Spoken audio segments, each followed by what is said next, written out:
Hello everyone, and now let's continue to discuss the design of short columns here. Here we would like to understand why we have unsymmetrical columns. Look at this. This is a symmetrical columns, whereas one you see here is not symmetric. Why is that? That's because of your lebar, which is installed symmetrically or unsymmetrically. If your lebar is installed symmetrically, then your PM diagram will be also symmetric. Otherwise, your PM diagram will be tilted. Okay, the reason for diagram is tilted. A uniform compressive strain of 0.03 cross the sections, corresponding to the maximum actual load capacity leads to a moment, since the forces in two layers of the steel are unequal. Do you understand? Okay, if the lebars on both sides are not symmetrical, or is not equal, or unequal, that meaning all same things, then your PM diagrams that representing the maximum actual load capacity and the moment capacity will be tilted. Okay, this is the way you can take a look at your and you guess the shape of your PM diagrams. Alright, here we're gonna review the PM diagrams that we learned so far, and we have a 5-point 1, 2, 3, 4, 5, and there's another point here in the other side of the x-axis where we have the point, the uniform tensile strain of -1 in the steel with the concrete cracked.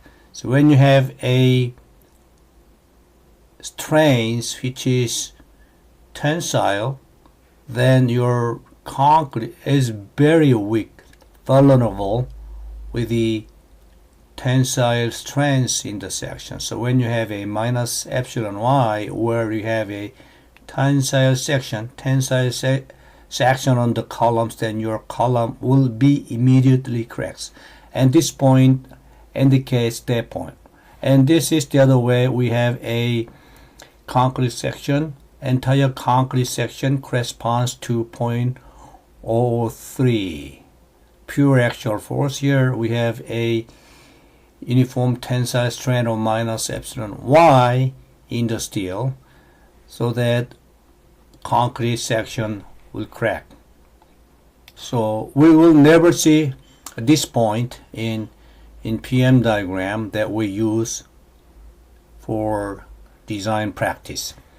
And here this point, do you understand what this point means? A design diagram, strain diagram corresponding to a incipient cracking, onset of cracking, passing through a compressive strain of 0.03 on one face and zero strain on the other. Zero strain on the other means we don't have any tension strain developed yet. It's about to develop a tension strain on the other side of the section.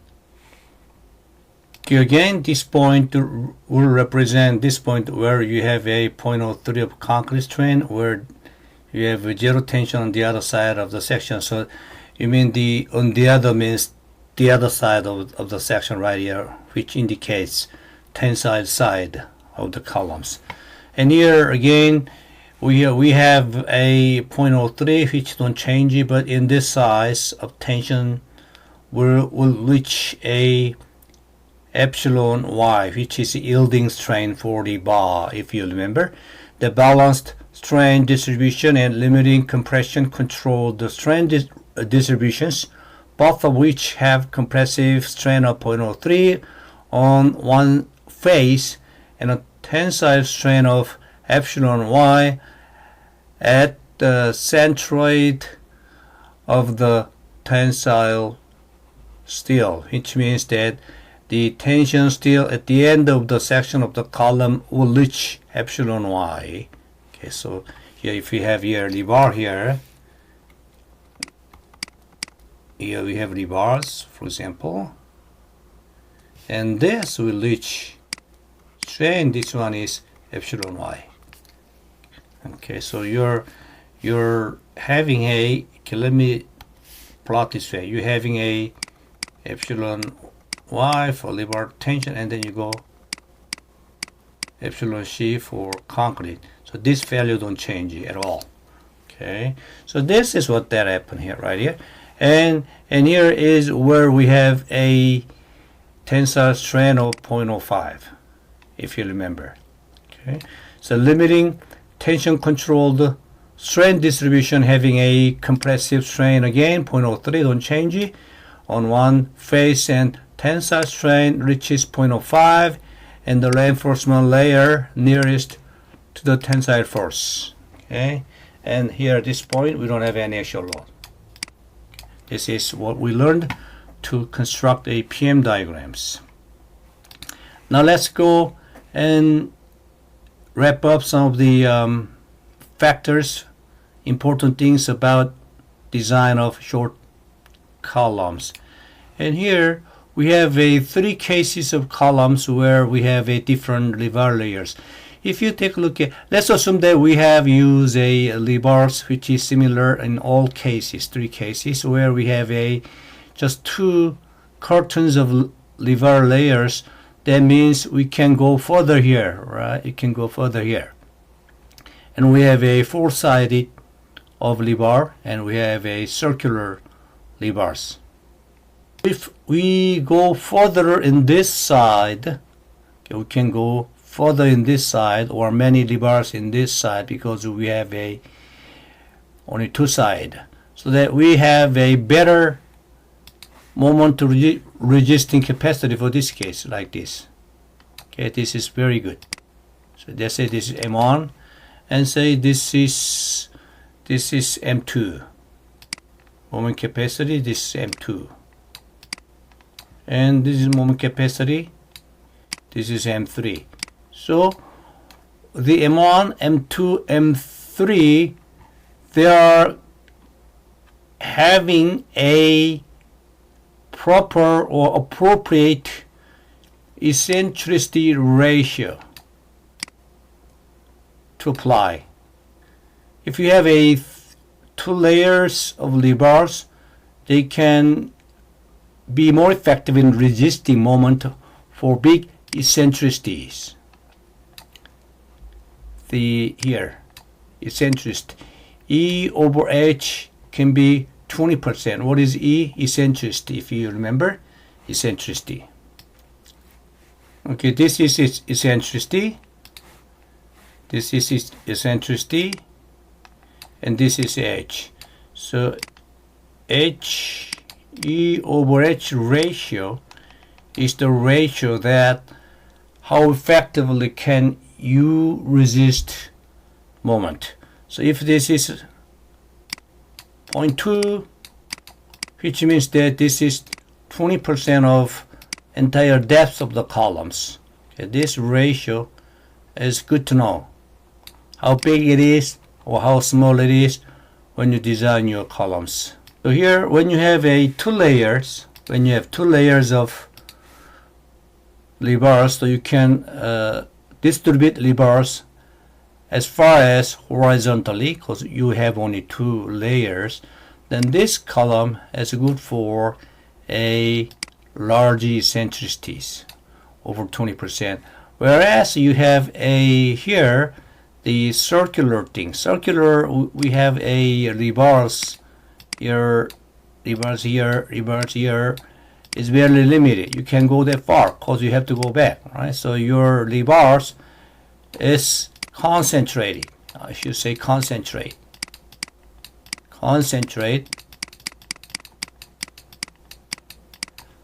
with respect to neutral axis here.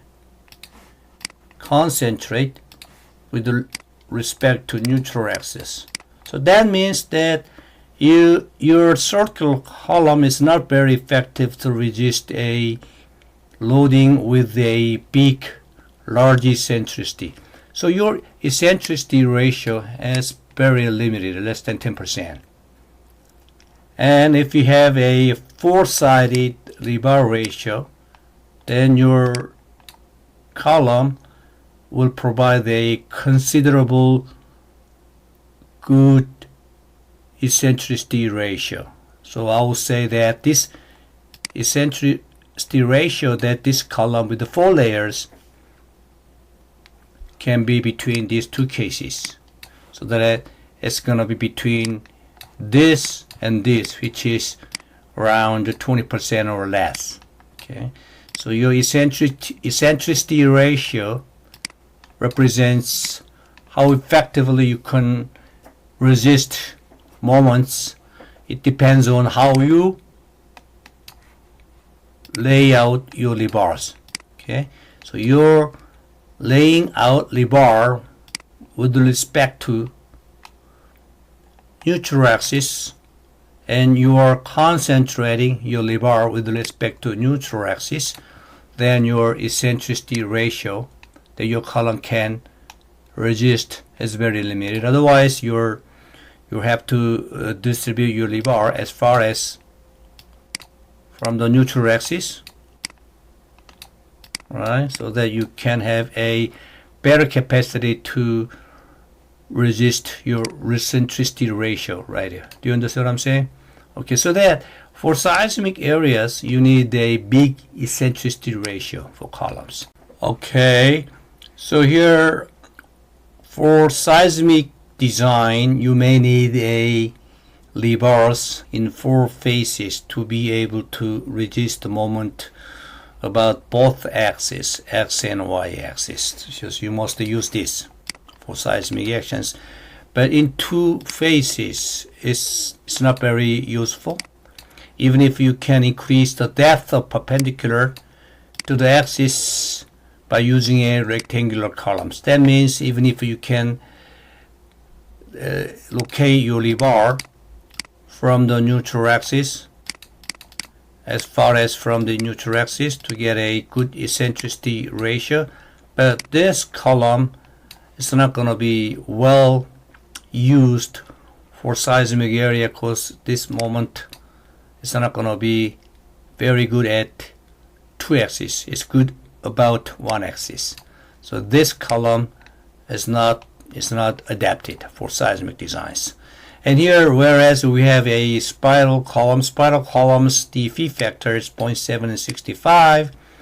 And also this spiral column is very expensive because this is very expensive to form a spiral hoops. You know that spiral hoops.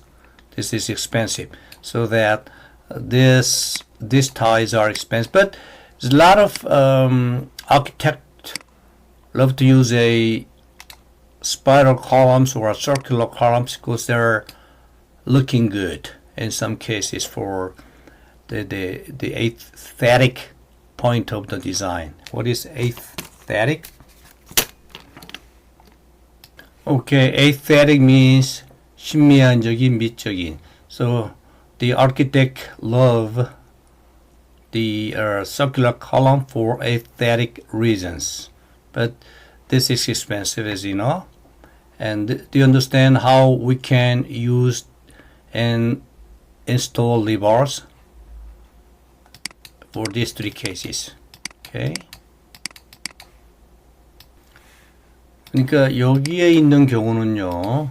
여기에 있는 경우는 같은 양의 철근을 사용하지만 쭉 옆으로 보낼 수 있으니까 이렇게 옆으로 보낼 수 있으니까 중립축에서 멀리 리바를 설치할 수가 있겠죠. 그렇죠? 그렇기 때문에 이제 이 편심이 많이 걸리는데 유리하다 이런 얘기죠.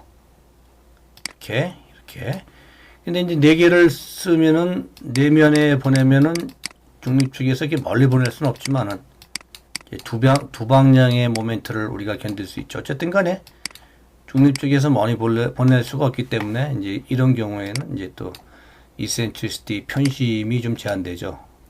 칼럼이 기둥이 지탱할 수 있는 편심 마찬가지죠. 원형도요. 이런 경우에도 이건 더 작죠. 10%, 20% 이하. 이건 20% 이상까지 간다. 이런 뜻이죠. 예. And now we're talking about the reinforcement ratio in the column. So what is the reinforcement ratio? As we learned previous lecture, it is a rebar over a gross area. This is called a reinforcement ratios, and the reinforcement ratio, minimum reinforcement ratio of the column is recommended as a 0.201, which is 1%, where the maximum ratio can reach 8%, but it's gonna be limited to 6% in seismic regions. Why is that? So we need if you have too many rebars, then it may not be very ductile, because the rebar cannot yield when you have too many rebars. So for seismic regions, in order for designing a ductile columns, we may limit the rebar ratio to 6%. But non-seismic area we need, and we can go to 8%. But the minimum ratio is both cases, seismic and non-seismic, is 1%. And we also have a minimum number of reinforcement in the columns. For rectangular columns, we need at least 4 rebars on the column when you have a rectangular columns. When you have a circular or spiral columns, you need 6. 1, 2, 3, 4, 5, 6. So this is a sort of minimum number of reinforcement in columns. Let's take a look at one important thing is the most economical tight column sections generally designs for the rebar ratio of 1 to 2%. Even though we are allowed to go to 6%, 8% right there, the most economical tight column section will be 1% and 2% of the gross section of the columns. As a result, tight columns seldom have a rebar ratio greater than 3%, which means that the most economical section we will design 1 to 2%. 굉장히 경제적인 설계를 위해서요, 우리가 기둥에 들어가는 리바 레이셔는 1에서 2% 정도 이렇게 사용한다, 이 얘기죠. 그리고 3% 이상 되는 경우는 이제 별로 없다, 이런 얘기입니다. We have a fire code. We need to resist fire for some period of times. For example, if we need to resist 1 hour against the fire, then we need at least minimum column thickness and minimum clear cover. So we need a column thickness at least 225 millimeter with 25 millimeter of clear cover. Clear cover means the distance from rebar to the outside of the section. This is called the cover. Okay. And if you need to resist 2 and 3 hours against the fire, we need at least the minimum column thickness of 300 millimeter with a 50 millimeter cover. And also the minimum column size. We have some limit in column size where we have tight columns. The minimum dimensions should be 200 millimeter or 20 centimeter, preferably not less than 250 millimeter. It's too small, you mean 200 millimeter. And spiral columns, we have a minimum dimensions, diameters 300 millimeters. So that we recommend to use a minimum 250 millimeter for the tight columns, 300 millimeter for spiral columns. Okay, this is a regulation for Korean design code factors affecting the choice of columns here. And again, the main rebar, the vertical rebar, and hoop, and it includes hoops. And we're gonna use a 400, 600, depending on the diameter of the levers. If you're using a diameter 13 millimeter, then you have to use 400, and 16 millimeter you can go up to 600 megapascal. And if you now the stirrups, the yield strength went up pretty much, so you can use 500 megapascal for stirrups and hoops, and you can still go up to 700 megapascals for the spiral columns, and this is pretty good.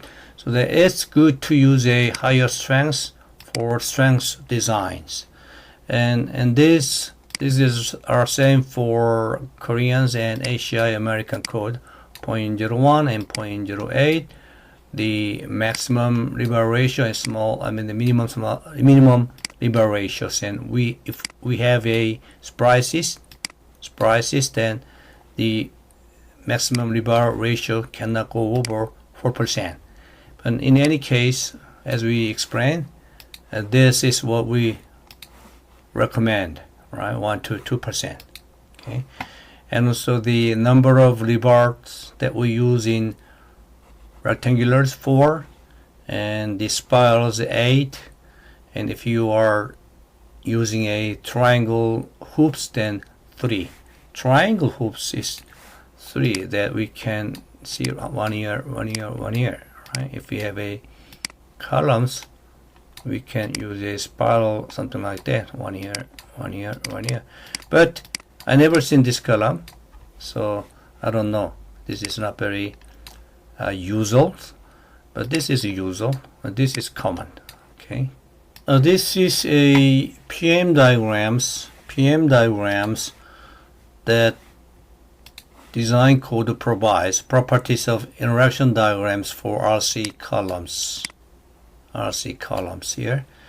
And x-axis represents moment, as we know. Y-axis represents actual force, but x-axis is normalized by BH square. BH square. So this is B, column width, and this is H, and where we have moment this way. Right? So that the x-axis is normalized by BH square, means that x-axis divide the design moment by the BH square, whereas y-axis we normalize the actual force by BH, which means that we divide the actual capacity by BH, and we have here both axes, no dimensions, so we just decimal numbers right there and integer numbers right there. Okay, so what we do, we use this PM diagrams and designing columns, and we'll take a look at how we can use this PM diagram to design column. 자, 이 그림을 한번 볼까요? 우리가 배운 거를 한번 여기서 찾아보면요. 여기가 뭐였죠? 여기가 순수 축구 강도를 지정하는 부분이죠. 그리고 이 윗부분을 우리가 뭐라 그랬죠? 예, compression controlled region이라 그랬죠. 그래서 이제 여기까지 이렇게 내려오고요. 그 다음에 여기가 이제 tension controlled region이라 그랬죠. 그죠? 이 사이는 뭐라 그랬습니까? 여기는 이제 transition region이라 그랬죠. 그죠? transition region. So we have here the pure axial regions right here, where there's no moment is acting, and we have a compression region all the way up to down to this point, and we have another region for tension control. In between we have a transition regions here. So for compression regions, which means that we are able to resist a small eccentricity, because the compression means we do not have a big eccentricity. This is eccentricity from here to here. Alright. So for compression controlled region, we have this eccentricity is small. So we are looking at here 20%, 30%, 40, 50, so that when you go down there towards the tension control region, we know that eccentricity increases. Okay. So this is what we have to see from PM diagram in any types of PM diagrams, and here the eccentricity is about to be the same as the column depth, which is h. Alright, so this is pretty big eccentricity, can be resisted in tension region.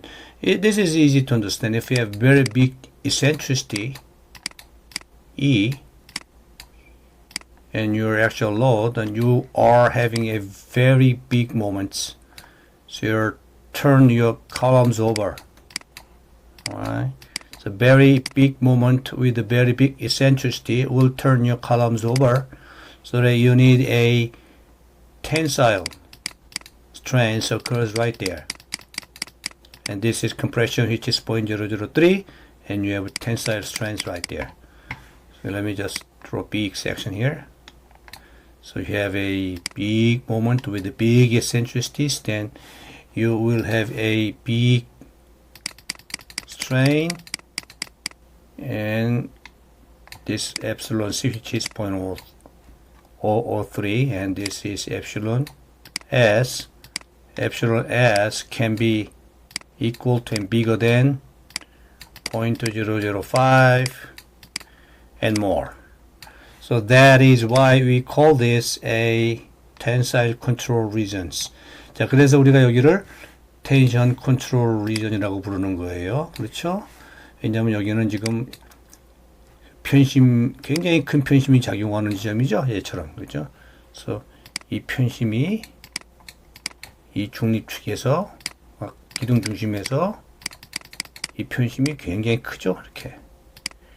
굉장히 큰 편심이 작용하는 기둥에 대해서는 다시 한번 설명합니다. 모멘트가 굉장히 크게 걸릴 것이고, 모멘트가 굉장히 크게 걸리면은 이제 따라서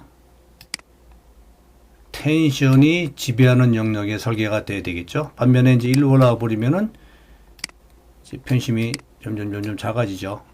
또 반대로 올라갈수록, 그죠? 그래서 이게 아주 PM 다이어그램의 특징이다, 이렇게 보시면 되겠습니다. 그래서 이제 이건 또 뭐냐면은 이제 철근비예요. 철근비가 1%일 때, 2%일 때, 3%일 때, 이게 이제 뭐 8%까지 갈 수 있죠. 8%까지 갈 수가 있는데, 철근이 작으면 아무래도 PM 상간도의 이 면적이 작아지겠죠. 이 안에가 면적이죠. 작아지겠죠. 또 크면은 커지고. 그런데 우리가 설계할 때, 프랙티컬 설계할 때 말이죠. 2% 이상은 넘지 않으면 좋겠다 그랬어요. 그래서 우리가 대부분의 설계는 이 안에서 이제 이루어지는데요. 이렇게요. 이 안에서 이렇게 이루어지는데, 그죠? 이 안에서 이루어지는데, 실제적으로 이 구조물에 가해지는 모멘트하고 충력이 이 밖에 있으면은 이 설계는 bad 설계가 되는 거죠. So 우리가 그걸 모멘트, 소요 모멘트다, 이렇게 얘기합니다. 소요 모멘트는요, 반드시 표기할 때 MU로 표기합니다. MU. 그렇죠? 그래서 MU를 구할 때는 우리가 팩터를 집어넣죠? 배웠죠? RC1에서. 그래서 사 중에는 뭐 예를 들어서 1.2, 뭐 화라 중에는 1.6, MD, ML 이런 식으로 다 배웠죠. 그죠? 그래서 하중에는 1 이상을 곱해지죠. 왜냐하면 안전하니까 그게. 하중으로 1.0만 설계하면 뭔지 모르게 좀 마음에 안 놓을 수가 있기 때문에 하중을 계산할 때는 어떻게 한다고요? 예. 항상 1보다 큰 팩터를 곱하죠. 우리가 그걸 뭐라고 그러냐면은 로드 팩터라고 합니다. 로드 팩터는 1보다가 큰 숫자죠. 그래서 우리 기준에서는 어떻게 하냐면은 1.2 예를 들어서 데드로드에 대해서는 1.2, 라이브로드 화라중에 대해서는 1.6을 곱해서 우리가 소요 하중을 계산하는 거죠. So we call 소요 하중을 we call the moment demand.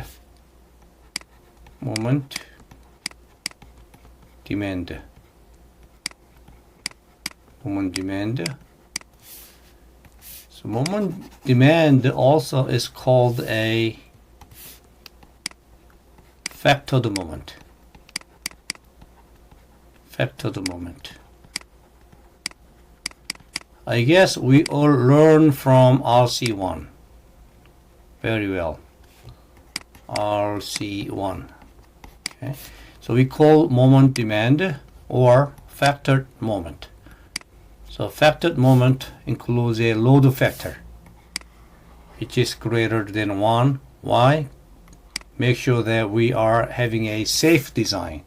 So we increase the load. Right? Whereas we decrease what? We decrease the capacity. Amen. Amen. And we have to multiply phi factor. Right? What is phi factor? Again, this is the review. Phi factor is strength reduction factor. reduction factor. 그래서 우리가 모멘트 능력에는요, 우리가 이걸 다 사용하면 또 좀 불안하죠? 그래서 우리가 우리의 모멘트 능력은 또 줄입니다. 리덕션 시킵니다. 그렇죠? So we call this strength reduction factor. 그래서 하중은 크게 해서 사용을 하고, 그렇죠? 모멘트 능력에는, 단면 능력에는 줄여서 사용을 하고, 이렇게, 그죠? 얘는 늘려서 사용을 하고. 그러니까 안전핀이 이제 이중으로 있는 거죠. 그죠? 이렇게. 그래서 결론은 어떤 식을 우리가 배웠냐면요. RC1에서 이런 식을 배웠죠. RC1에서 뭘 배웠냐면은 MU factored죠. 늘려놓은 MU. 그죠? 늘려놓은 MU는 줄여놓은 phi factor의 MN보다가 더 작아야 되겠다. 이게 굉장히 중요한 설계식이죠. 여기서 우리가 phi factor가 붙은 MN을 우리가 뭐라고 부르냐면요. 설계라는 말을 붙여요. 설계 모멘트 강도. 이렇게. 이게 충력이면은 phi MN이면은 설계 충력. 또 전단이면은 설계 전단 강도. 뭐 이렇게 부르죠. 설계라는 말을 붙이죠. 설계라는 말이 들어간다는 얘기는 우리가 phi factor를 곱해줬다. 이렇게 보시면 되겠습니다. phi factor 곱해있다. 이렇게 보시면 되겠습니다.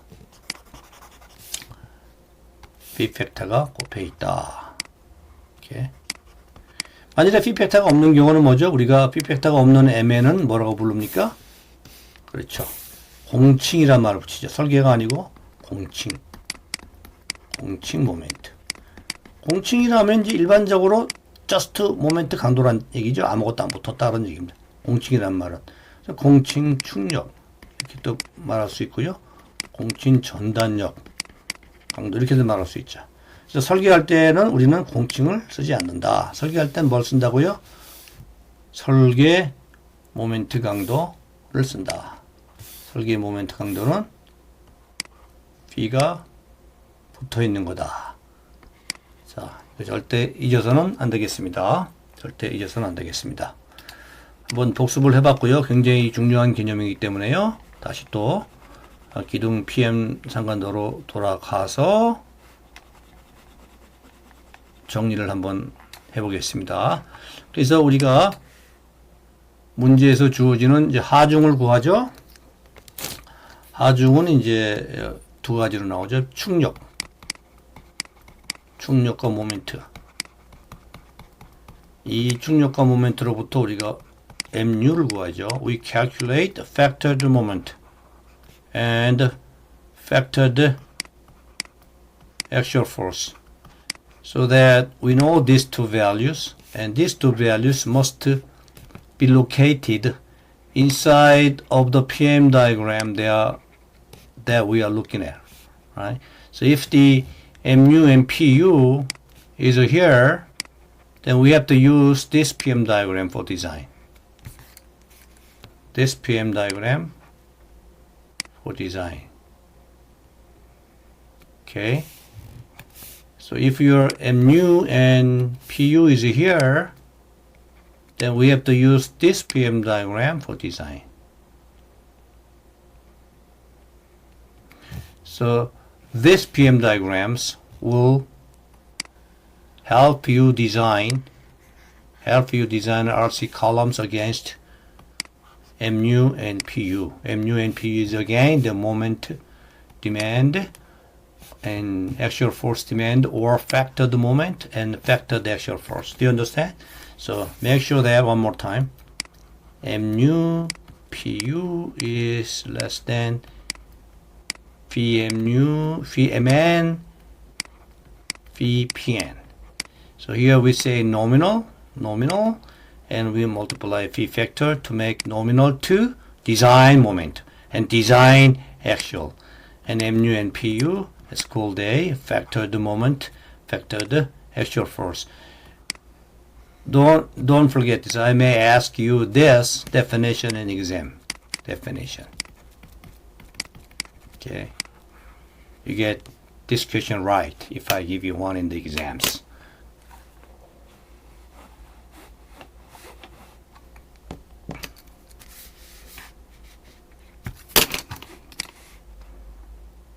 Let's solve a example problems to see how we can use the PM diagrams to design a columns. And problem says that design a rectangular reinforced concrete column for following conditions. The column has unsupported height of 2.2 meters and is braced against sideway. Architectural considerations limit the width of the column is 400 millimeter. Moments are negligible about the weak axis. Okay. So 이 문제를 잘 한번 이해를 해보겠습니다. 첫째, 이제 칼럼 높이가 2.2m죠. 2.2m. 2.2m하고 브레이스가 잘 돼 있다 이런 뜻이죠. 다시 말하면 칼럼은 지금 이렇게 캔틸레버처럼 움직이지 않는다 그런 뜻이에요. 이렇게 캔틸레버처럼 움직이지는 않는다. 무슨 얘기냐면은 칼럼 위아래가 이렇게 보로, 그죠? 우리가 프레임을 보면은 이렇게 잘 구성이 되어 있잖아요. 이 칼럼 하나를 떼어내서 보면은 이렇게 되어 있죠. 그죠? 그래서 얘는 캔틸레버처럼 움직일 수는 없죠. 움직인다 그러면은 이제 뭐 이렇게 움직이겠죠. 그죠? 그래서 캔틸레버 쪽처럼 움직일 수는 없다. 그런 뜻입니다. 캔틸레버처럼 움직일 수는 없다. 이런 뜻이 되겠습니다. 자, 왜 이런 조건이 붙냐면은 이런 조건 하에서 만들어진 PM 다이어그램이기 때문에 그렇습니다. 이런 조건 하에서 만들어진 PM 다이어그램이기 때문에 그렇습니다. 그래서 여기에 만약에 이제 이렇게 브레이스가 잘 안 돼 있어. 브레이스 하면은 뭐 우리가 이제 단단히 잡아매는 걸 말하는 거죠. 브레이스가 잘 안 돼 있는 경우에는 이제 12장에서 배우도록 하겠습니다. 그리고 이제 여기 보시면은 칼럼의 폭은 이제 400mm로 가정을 한 거죠. 칼럼 폭은 이게 이제 칼럼이면요. 칼럼 폭은 이게 폭이니까 이게 되겠죠. 여기가 400으로 가정을 한 거고. 이건 아직 모르죠. 칼럼의 깊이. 이건 아직 우리가 모릅니다. 그죠? 이건 아직 모릅니다. 이렇게. 자, 이게 이제, 그리고 철근도 아직 모르죠. 몇 개가 뭐 어떻게 들어갈지. 우리가 알 수가 없죠. 그죠? 자, 이런 것들로 가는 거예요. 자, 그래서 이제 주어진 게 말씀드렸지만은 이제 하중이 주어져야 되겠죠. 근데 하중이 PU, MU가 바로 주어졌어요. 그죠? 그냥 감사한 일이죠. 왜냐하면은 PU, MU를 모르면은 우리가 하중계수를 곱해야 되는데, 이렇게. 하중계수를 곱해야 되는데요. 1점이나 1.6이나 이렇게 곱해서 우리가 팩터드 로드를 만들어야 되는데, 그죠? 요 하중계수가 안 곱해져 있는 요 MD, ML 이런 걸 우리가 우리가 또 부르는 용어가 있습니다. 그 부르는 용어를 우리가 뭐라 부르냐면은 서비스란 말로 부릅니다. 서비스 모멘트, 서비스 사하중, 서비스 활하중 이렇게 부릅니다. 이 서비스란 말을 넣어 붙이죠. MU처럼 이렇게 하중기수가 들어가 있는 그런 용어는 우리가 factored라는 말을 붙이죠. factored. 그래서 하중에는 두 가지가 있다. 첫째, 서비스 하중이 있고 factored 하중이 있다. 이거 만일에 혼동하면은 설계 처음부터 틀려나가죠. 그래서 이거 혼동하면은 설계가 처음부터 틀려나갑니다. 절대 혼동해서는 안 되겠습니다. 그렇죠? 처음부터 틀려나갑니다. 큰일 납니다. 그래서 서비스 하중 또는 factored 하중 이렇게 나눠진다. 반드시 명심하시기 바랍니다. 그래서 우리가 다시 문제로 왔어요. 문제로 왔는데 여기서는 이제 다행히 우리가 뭐죠? PU로 되어 있는 걸 봐서 PU로 다 되어 있는 걸 봐서 이건 우리가 factored로 이해하는 게 맞습니다. factored. 그죠? So we take this as a factored actual load and factored moment and concrete compressive strength given rebar yield strength is given 30 megapascal 420 megapascal and the moment top and bottom are same. Moment that column receives at top and bottom are same. 이게 이제 기둥이라면요. 여기에 모멘트가 위에 걸리고 아래 걸리죠. 이렇게 모멘트가 위아래 이렇게 같이 걸린다. 같은 모멘트가 걸린다. 그런 뜻입니다. And we need to use a 25mm bar, 10mm bar for tight and we calculate this is a nominal diameter of the bar. Okay. So, do we have all we need to start the design? Yes, I think. So, let's start design. 여기서 이제 제가 몇 스텝으로 한번 구분을 해보겠습니다. 자, 여러분 이 스텝대로 앞으로 설계를 하시면 됩니다. 앞으로 회사에 가셔도요. 첫째 스텝. We have to estimate AG. AG가 뭐죠? 그쵸? Gross area죠. Gross. 컬럼 전체의 gross area. 전체의 면적이죠. 컬럼 전체의 면적은 우리가 지금 알 수가 없잖아요. We have to design. We have to find it. Based on these conditions. So we have to find size of columns based on these conditions. So we don't know, unfortunately. So there's a guideline, fortunately, which is given right here. This is guideline. This is guideline to calculate AG, gross area. 이게 이제 gross area를 계산한 가이드라인이에요. We know PU, we know FC, you know FY, and we don't know PT. What's PT? PT is rebar ratio. Low T, I should say low T. Rebar ratio.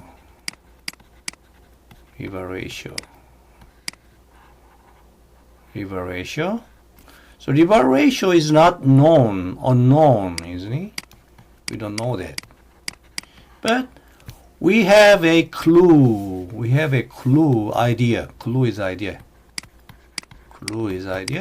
We have clue about rebar ratio. If you remember, we can assume rebar ratio based on these recommendations right there. Okay. So rebar ratio can be assumed based on this recommendation, economic for tie column sections. So 1 or 2%. We are very fortunate to know this value. So here we go and assume 0.015. 그냥 이 사이 가정한 거예요, 이렇게. If you want to assume 0.02, that's fine. So, but recommend to assume Reval ratio between these two values, so we assume 0.05 for Reval ratio. That's it. Very simple. So all we need to do is to substitute all this information in these equations, which is given for AG.